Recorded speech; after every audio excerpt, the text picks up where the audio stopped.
Herkese merhaba. Bugün Rusya'da Peterburg'da ikinci videomuz. Kenarda hırsızlara benzemişsin ama ne yapacak? Hava çok soğuk. Merhaba kardeşim. Selamünaleyküm. Aleykümselam. Burada mı kalıyorsun? He, burada kalıyorum abim ben. Sabah bir exchange'e gittik. Normalde biz İstanbul'da çalıştığımız yerlerde zaten exchange mağazalar oluyor bir sürü. Oralardan biz rublemizi çevirmiştik. Ama burada biraz daha harcayacağız gibi geldi. O yüzden bugün exchange'e gittik. Size güzel bir exchange vereceğim. 5 yıldızlı. İnternette yazan fiyattan hatta daha fazla bir fiyata bozduruyor. Size oraya da altı yazacağım. Şimdi çok güzel bir saraya gidiyoruz. Ara ara böyle video çekemiyorum. Hava çok soğuk. Aşırı da kar yağıyor. Şimdi size havayı da göstereceğim. Rusya'da ilk defa bir hayvan gördük. Bu büyük ihtimal belki de Putin'e selam veren güvercin olabilir.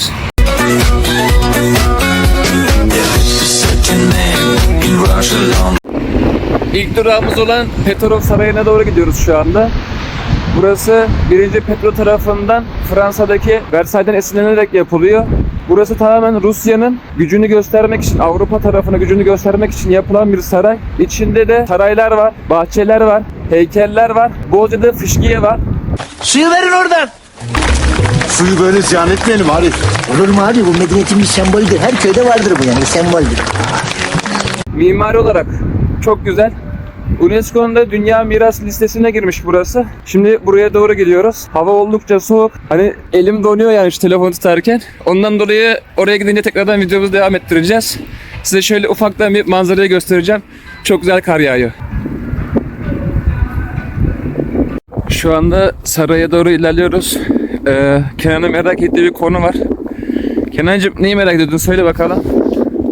Diyorum ki adamlar üşümüyorlar mı bizim gibi giyinmiyorlar. Çok ince giyiniyorlar. Çok ince giyiniyorlar ve Önünü çoğunların... kapatmıyorlar. Lan spor ayakkabı var çoğunda, spor ayakkabı. Ya önünü Çıldırırsınız. kapatmıyor adam. Ceketin önünü kapatmıyor. Baba benim öğrendiğim askerde tek bir şey var. Soğa delikanlılık işlemez yaramaz. O yüzden kat kat giyindik.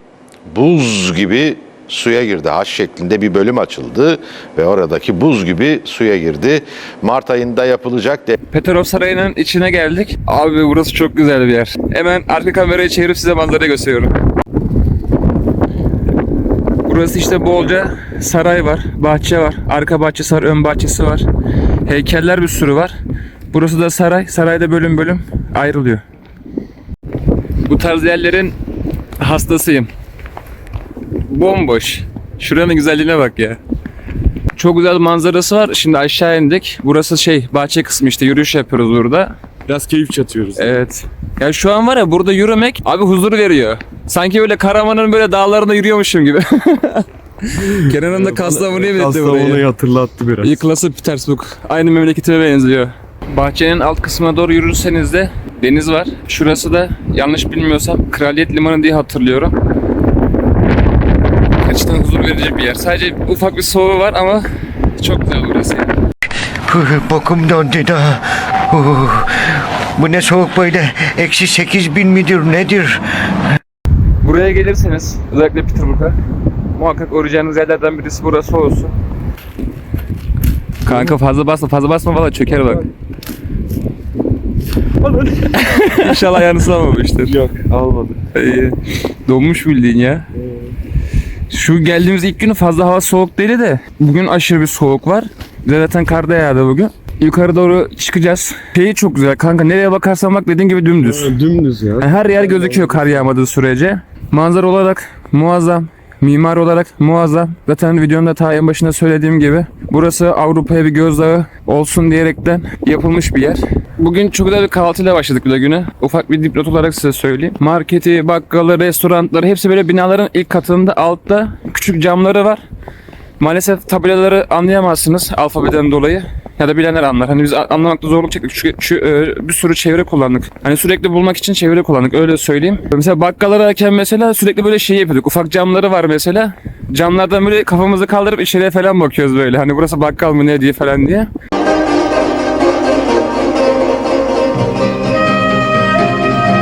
Restoranlar da aynı şekilde birinci, ikinci katlarda. Hani bunlara dikkat edin. Hepsinin bir de girişleri küçük. Hepsini apartmanların ilk katına yapmışlar. Geldiğiniz zaman aradığınız yer olursa direkt camların içine bakın. Biz öyle yapıyoruz şu anda. Camların içine bakarak umarım bulursunuz çoğu yeri. Buraya gelmeden önce de muhakkak planınızı, programınızı yapın. Çünkü internet gerçekten çok sıkıntı. Bazen navigasyon da şaşırabiliyor burada. GPS'ten dolayı da olabilir, savaştan dolayı da olabilir. Ama çok güzel bir yer. Benim çok hoşuma gitti. Gittiğim her yere de beğeniyorum. Garip bir şekilde. Şirinelerden çıkınca demek ki böyle oluyor kanka. Hani Agapun'un adalarına falan gitse böyle kabilelerin yanına gitse oraları bile de beğeneceğim yani. Sarayın girişi 2000 rubleymiş. Şimdi sarayın içine bakacağız internetten. Eğer hani böyle hoşumuza giden bir şey varsa bilerek bakmamıştım ben hani merakım olsun diye. Çünkü bakınca şey oluyor yani. Şimdi nereye gidersek gidelim mesela hep bir araştırma yapıyoruz. Bakıyoruz mesela gidince tamam zaten bunu görmüştüm oluyor. Bilerek bunun içine bakmamıştım. 2000 ruble de istiyorlar. 2000 rubleye biz neler yaparız diye düşündük ama bir telefondan şimdi kankam bakıyor. Eğer içinde güzel şeyler varsa içine gireceğiz. Yoksa da buranın videosunu şu şekilde güzel bir manzarayla bitireceğiz. Ne yapacaksın günün geri kalanında 5 kuruş parasız? Otobüslerde de şöyle bir durum yaşıyoruz. Her kapıdan binerseniz, istediğiniz kapıdan binin yani. Kartınızı istediğiniz yerde okutabiliyorsunuz. Şuradan şu şekilde. Biz her otobüs geldiği zaman salak gibi eline koşuyoruz. Sonra şimdi yavaş yavaş alıştık. Dedik ya zaten kapıdan basabiliyoruz. Yani aklınıza bulunsun. Bindiğiniz gibi kartınızı şuraya okutuyorsunuz. Sonra yolculuğunuza devam ediyorsunuz. İstediğiniz kapıdan da binebiliyorsunuz. Böyle bir rahatlığı var. İkinci durağımız olan askeri müzeye geldik. Şöyle göstereyim. İkinci Dünya Savaşı'nda kullanılan teçhizatlar bulunuyor. Şimdi buraya doğru gireceğiz. Şu şekilde zaten dışarıya da koymuşlar. Şimdi müzenin içine doğru ilerliyoruz. Şu an müzenin dış bahçesindeyiz. Burada tanklar var. Kundaklı obüsler var. İleride şu şekilde toplar da var şurada. Bayağı güzel bir alana geldik diye düşünüyoruz. Buranın girişi de 6'ya kadar sonlanıyor. İçeride neler var bilmiyoruz tam olarak. Gidince öğreneceğiz. Şu anda dış bahçesini geziyoruz. Bunların çoğu 2. Dünya Savaşı'nda kullanılmış diye biliyorum ben. Rusya zaten dediğim gibi tarih kokan bir yer. Geldiğiniz zaman bu şekildeki tarihi yerleri, tarihi size anımsatacak yerlere muhakkak uğrayın. Müzenin bahçesini bitirdik. İçine doğru ilerliyoruz. Toplar, havanlar, tanklar, kundaklı obüsler bahçede sergileniyor. Müzenin içinde bakalım neler var. Müzeye girişler 600 ruble. Şimdi biletimizi aldık. İçeriye doğru ilerliyoruz. Burada dediğim gibi her zaman montunuzu ücretsiz bir şekilde bırakabiliyorsunuz böyle yerlerde. Montumuzu bırakacağız. Gezmeye devam edeceğiz. Müzeye girdiğimizde bize şu şekilde bir maket karşıladı.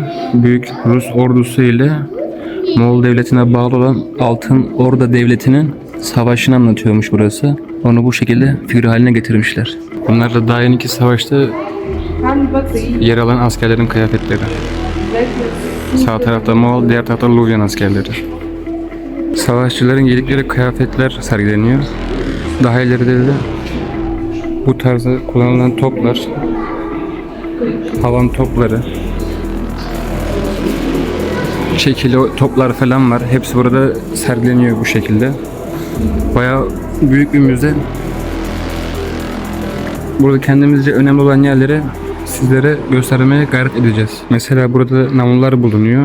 Hemen şu ortadaki namlu burada yazıyor mesela 85 milimetreye sahipmiş. İşte bunlar zamanında topların ucunda, hatta türün o zamanki teknolojide artık neler varsa onların namluları. Çoğu da zaten bronzdan yapılmış. O şekilde yazıyor. İleriye doğru devam ediyoruz. Sergilenen silahlar 17. 18. yüzyıllar arasında kullanılan silahlardır. Bu alttakiler de miğfer, su matarası. Hepsi burada sergileniyor. Eskiden bu tür silahlar çok kullanılıyordu. Bunların bayağı da meraklısıydım ben küçükken. Bunları araştırmıştım. Bunlar 15'li. Toplamda da 7 sıra teker teker ateş ediyor. Bunlara bizim zamanımızdaki atalarımız arı kovanı ismini vermişler. Ya da ben öyle biliyorum küçükken hani araştırmalarıma dayanarak. Bayağıdır da bunlara bakmıyordum. Şimdi buraya gelince bir garip oldum. Dediğim gibi tek sıra halinde 15 tane, toplamda 7 sıra yukarı aşağı menzille atılıyor. Bunlar genellikle çoğu zaman ise ateşli bir şekilde gidiyor. Düşmanın askerlerine çok büyük zayiat veriyordu. İkinci Dünya Savaşı'nda en çok kullanılan silahlardan biri de bu. Bunun en büyük avantajı şu şekilde. Yine aynı şekilde 5 sıra bulunuyor. Bu 5 sıra ateşlendikten sonra tekrardan bunu şu yanda bulunan yerden döndürerek ateş durmadan devam etmesini sağlıyor. O zamanki silahların çoğu, mesela bu da bu aynı şekilde. O zamanki silahların dediğim gibi çoğu şu şekilde olduğu için hani patlıyor, doldurması etmesi zaman kaybı olduğundan dolayı herhangi bir savunma veya saldırı amacında bu şekilde kullanılabilir. Ekstra mesela şu anki taramalı tüfek tarzıyla adlandırabileceğim tarzda size bu şekilde hızlı bir şekilde ateş edilmesini sağlıyor. Bu tablo da Borodino Savaşı'nı anlatıyor. Ruslarla Fransızların arasında geçen bir savaş. Bu da tarihte büyük yankı uyandıran savaşlardan bir tanesi. Daha yeni tablosunu gördüğümüz Fransızlarla Rusların arasında geçen savaşı, Borodino Savaşı şu şekilde maketlerle gösterilmiş. Burada bulunan malzemeler de namluyu doldurmak için, namluyu temizlemek için, ateşleme hazırlamak için kullanılan malzemeler.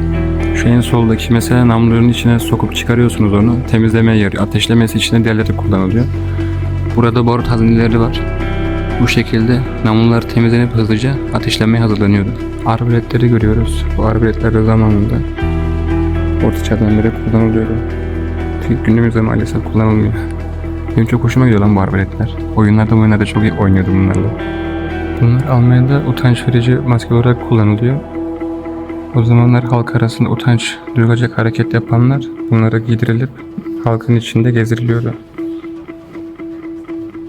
Ve çoğu kişi de onlardan uzak duruyordu. Ulanki alayının muhafızları, hepsinin kıyafetleri farklı, görevleri de farklı. Kıyafetlerinden görevlerin ne olduğunu anlayabiliriz. İlerlerken bu tarzda bir ekranına denk geldik. Burada denizin altında buldukları 2. Dünya Savaşı'nda kullanılan veya daha öncesinde kullanılan malzemeleri çıkarıyorlar. Gezerken asiliyetin simgesi olan bizim askerlerimizi gördük. Düzenli ordudan kalan askerler. Şu şekilde zaten ay yıldız var. Çok güzel yapmışlar ya. Her yerde varız ya. Maşallah nazar demişsin. Bu bölümde de Rusya ile Türklerin arasındaki savaşta Rus piyade askerlerinin dizilişini gösteriyor. Rus askerlerinin bu şekilde dizilimi varmış. Toplardan çıkan mermilerin duvarı nasıl deldiklerini gösteriyor. Bayağı da, hatta duvar değil demir lan bu.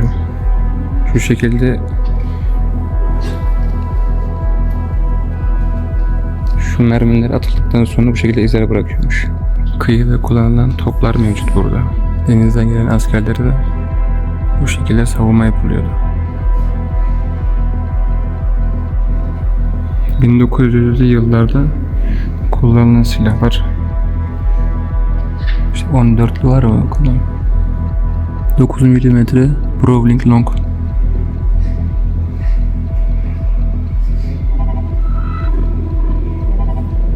.65 mm 32 AŞP. Bunların çoğu zaten Browning herhalde. Yazılarını tam anlamıyoruz da Rusça yazıyor diye. Şu tarzda bir tabanca ilk defa görüyorum. Gerçek olarak yani.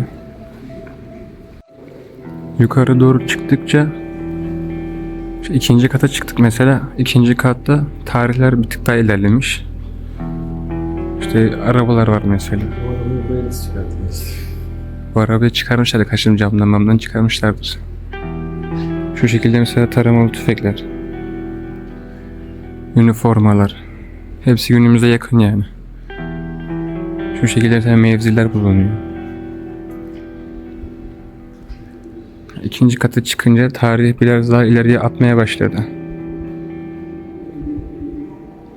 Bayağı da büyük bir yer ya. Ben bu kadar büyük olduğunu düşünmüyordum ama resmen böyle tarihin içinde yürüyormuşsunuz gibi bir hissiyat var. Şunu zaten bilmeyen yoktur. Mesela savunma olarak mesela kullanıldığı zaman ateş gelmemesi için mesela içinde yer yapmışlar. Mevziler mesela daha derin. Kullanılan silahlar biraz daha teknolojiye uyulmuş bir şekilde yapılmış. Bekleme süreleri daha az. Daha çok ateş edebiliyor.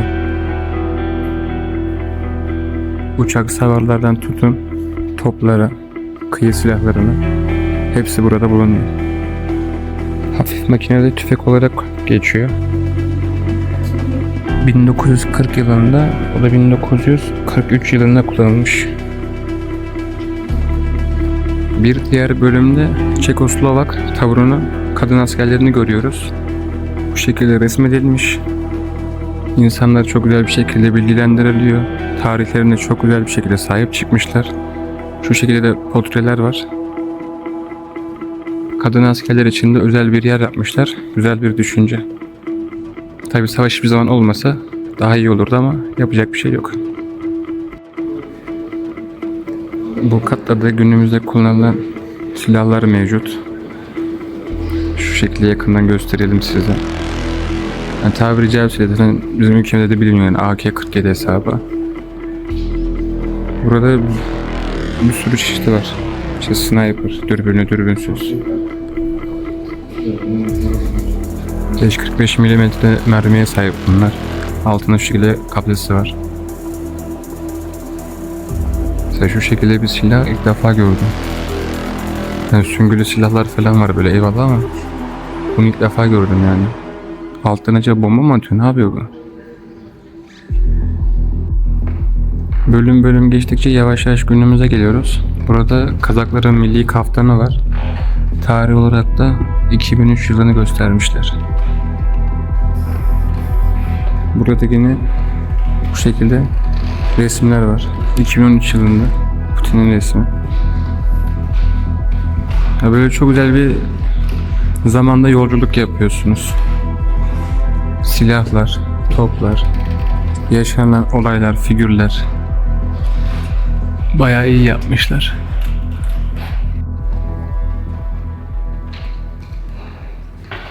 Kenan şeyi merak etmiş. İşte arabaları diyor buraya diyor nasıl çıkarırlar diyor. Daha yeni bir tane araba görmüştük. Şurada var mesela. Şu şekilde arabalar. Şimdi ben Kenan diyorum ki Kenan diyorum. Bunların hepsini diyorum çıkarırlar okey. Arabayı nasıl çıkardıklarını mı düşünüyorsun diyorum. Hani diğer topları nasıl çıkarırlar buraya? Arabaları merak ediyorsun ya sadece. Ben merak ediyorum demedim. Dedim ki nasıl çıkardıklarını hiç düşündün mü dedim. Ama arabaya sadece soruyor. Diğerleri niye soruyorsun? Diğerleri arabadan daha büyük. Daha. Oğlum onlar top yuvarlayın çıkartın. Müze çok güzel. Yani tarihte gerçekten böyle ta ilk baştan sonuna kadar seni böyle içine alıp sürüklüyor resmen. Buraya geldiğiniz zaman uğramanız gereken noktalardan bir tanesi de burası. O kadar mesaimiz var. Nereye gidiyorsun der bir insan. Şimdi birkaç yer daha gezeceğiz. Eğer önemli bir yer görürsek size çekip aktaracağız. Görmezsek diğer duraklarımıza devam edeceğiz. Bu müzemiz de burada bitti. Şimdi diğer durağa doğru gidiyoruz. Şuranın güzelliğine bakar mısınız? Sadece fotoğraf çekilmek için yani insan gelir buraya ya. Karın yağışına bakın çok güzel yağıyor. Burası da böyle bir müzeydi. Şimdi diğer durağımıza doğru ilerliyoruz. Bugünkü 3. durağımızda Petro ve Pavel Kalesi. Burası İsviçre'de yapılan savaş sırasında savunma amacıyla kurulan bir kale. Daha sonrasında Rusların kendi içlerinde yaptıkları savaşları ise zindan olarak kullanılıyordu. Bugün ise herkese açık bir şekilde devlete bağlı olan bir müze. Şu anda buraya gideceğiz. İçeriye doğru ilerliyoruz. Burası yıldız formunda bulunuyor. Aynen dediğim gibi işte savunma amacıyla yapılmış. Şu şekilde duvarları var. Tam kale formu oluşturuyor. İçerisine bakalım neler var göreceğiz. Kalenin içinde bulunan Paul ve Peter katedraline geldik. Şu anda çan çalıyor. Bu çan bayağı uzun bir zamandan beri çalıyor. Neden çaldığını bilmiyorum. İçerisinde yine aynı şekilde gezilecek bahçesi var. Bu şekilde karın yağışını göstereyim size. İçerisi gayet güzel ya, hoş. Burada bir de şöyle bir şey var. Nehirlerin içinde ada şeklinde bir yer. Geldiğiniz zaman buraya da uğrarsanız ya da uğranacak listeler arasında koyup zamanınız varsa uğrayabilirseniz güzel olur. Kaleden çıkışımızı yaptık. Şimdi Route 66 diye bir müze tarzı bir yer var. Oraya gideceğiz. Kaleden çıkınca da Neva Nehri'nin üzerinde bulunan bir köprü sizi karşılıyor. Zaten burası nehrin arasında kalmış küçük bir şehir gibi düşünebilirsiniz. Şehrin zaten çoğu yerinde nehir var. Aralarında böyle nehrin geçtiği yerlerden sokakların içinden bile geçiyor. Onları da göreceksiniz. Şehir muazzam güzel. Mimarisi olarak da çok güzel. Kaleleri de çok güzel, müzeleri de çok güzel. Şimdi Route 66 Müzesi'ne doğru yavaş ilerliyoruz. Neva Nehri üzerindeki köprüden geçiyoruz. Hava biraz soğudu gibi ama yapacak bir şey yok. Gezmeye devam. Şimdi nehri çekerken bak şu tam Yasin. Yasin de olsa inerdi aşağıya. Ne oldu, soğuk mu? Route 66 Müzesi'ne geldik. Şimdi içeriye doğru geçeceğiz. Buranın girişi şöyle han tarzı, bizim oralardaki işte han tarzı yerler olur ya. Onların girişi gibi şuralardan giriliyor. Şöyle göstereyim, bakın şurada. Burada hem etkinlik alanları varmış, hem de burada bu şekilde bir müze var. Şimdi müzeye doğru içeriye giriyoruz. Şu montlarımızı 5-6 kat mont giydik, biliyor musunuz? Onları bir çıkaralım. Sonra içeride devam.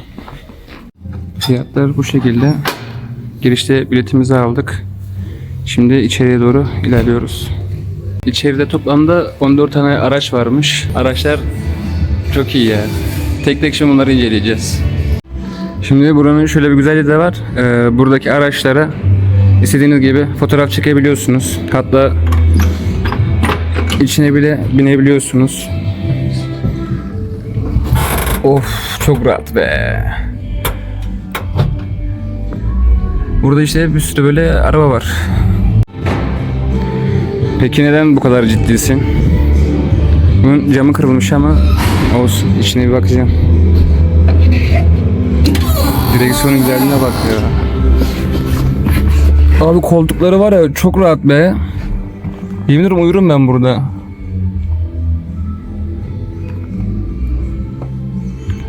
Buranın da böyle bir güzelliği var bu müzenin de. Böyle işte sevenler arabaları inceleyebilir. Şu kornasını neyse basmıyorum şimdi, çok ses çıkar. Çok güzel ya. İleride motorlar falan da var. Bir de yeni nesil arabalar var. O da çıkışın orada. Onu da çekeceğim. Bunun kapısı kapanmıyor herhalde.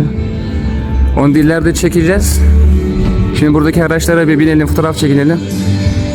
İleride şurada şu arabaları da inceleyeceğiz.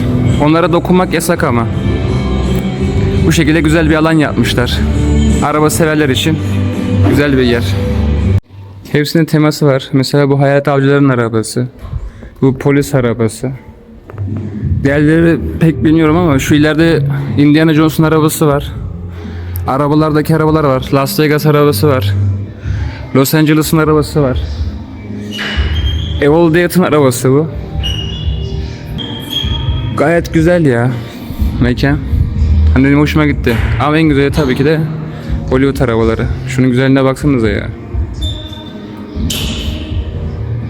Kenan orada kaput açmaya çalışıyor. Ya Kenan, hayatında kendi arabanın kaputunu açmamışsın. Bizim arabanın kaputunu açmaya çalışıyorsun ya. Lan bozacağım. Şimdi biraz biz fotoğraf çekelim. Sonra videoya kaldığımız yerden devam edeceğiz. Route 66 Müzesi de bu şekildeydi. Eski araba sevenler olursa muhakkak gelmesi gereken yerlerden bir tanesi burası. İçeride ekstra adamın galerisi de var. 4-5 tane orada araba var ama onlara dokunmak falan yasak. Hatta şöyle söyleyeyim, pasta cilasını o kadar güzel yapmış ki hani yanına gidince kendinizi görebiliyorsunuz. Şimdi şöyle sağa solu gezeceğiz. Gezmeye devam ediyoruz. Bugünkü rotamız bu kadardı. Yine sağa sola bakacağız, işte ekstra bir şey görürsek videomuzu devam ettireceğiz. Petersburg'da Moskova'ya gitmek için tren bileti aldık şimdi, hızlı tren bileti. Evet. Bir yarım saat sürdü. Karşımızdakiyle böyle anlaşmamız çok zor oldu. O Rusça konuşuyor, biz Türkçe konuşuyoruz, İngilizce konuşuyoruz. Hiçbiri de anlaşamıyor. Kağıda tren çiziyoruz falan. Yani kağıda tren çizdik, interneti açıp şeyi gösterdik en son. Dedim ki hani yeter dedim. Açtım, dedi ki şu trenden şu bileti istiyoruz. Bunu ver lan artık. Saatine kadar bir internetten açtık, gösterdik. O şekilde anlaşabildik. En son hatta kağıda şey yazdık. Saat 9, saat resmi çizdik. Altına dedik ki hani bu saat gideceğiz, bu saat ineceğiz falan diye o şekilde anlaşabildik. Ama bilette hayvan yazıyor. Ne olacak bilmiyorum. Evet, biraz öyle bir sıkıntılı da büyük ihtimal ben şöyle düşünüyorum. İşte hayvan yanında evcil hayvan olan insanlarla beraber herhalde gideceğiz. Öyle anladım ben. Abi onun dışında anlaşamadık. Zar zor bu bileti aldık. Eğer böyle bir durumunuz olursa yarın bir gün buraya geldiğiniz zaman Petersburg'dan Moskova'ya gideceğiniz zaman bilet işlemlerinizi önceden halledin.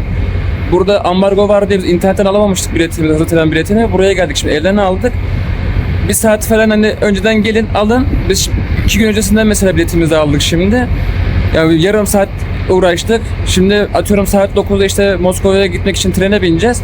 Ondan önce de şöyle bir şey yapacağız. Saat 7'de buraya geleceğim baba. Anladın mı? 2 saat önce bulurum ben orayı. Ya da uçak bileti alın için. Ya da uçak bileti alın hiç uğraşmıyoruz. Yani biz hani dedik treni merak ediyoruz. Ondan dolayı geldik ama öyle bir şey oldu. Şimdi yani videonun işte burada böyle bir bilgilendirme yapalım dedik size. Alacağınız zaten yerde şöyle göstereyim size. Burayı zaten internete yazdığınız zaman direkt gösteriyor. Geldiğiniz zaman buradan tren biletinizi alırsanız bize kalırsa hiç uğraşmayın. Direkt uçak bileti alın, uçakla beraber gidin. Şimdi bir tane kahve shop'una geldik. Coffee Shop Company diye. 2 tane kahve söyledik. 2 tane de tatlı. İstersen tatlıları göster. Çok lezzetli duruyor. Evet. Günün sonunda da bizim için burası olacak. Bir yorgunluk kahvesi. Sonra belki yemek yemeye gidebiliriz. Aynen öyle. Genelce videoyu bitirmeni istiyorum. İkinci günün sonu, ikinci Günün videomuz. sonu arkadaşlar. Görüşürüz. Kendinize iyi bakın. Yarınki videoda görüşmek üzere. Kanala abone olsunlar mı? Olsunlar tabii. Onu da bir söyle yani kardeşim yani. Yalan Hadi da. abone olun ona. Güzel bir şekilde söyle kardeşim. Tamam, Benim abone ol. takipçilerime konuşma. Kanala abone olur musun? Rica ediyorum. Tamam bu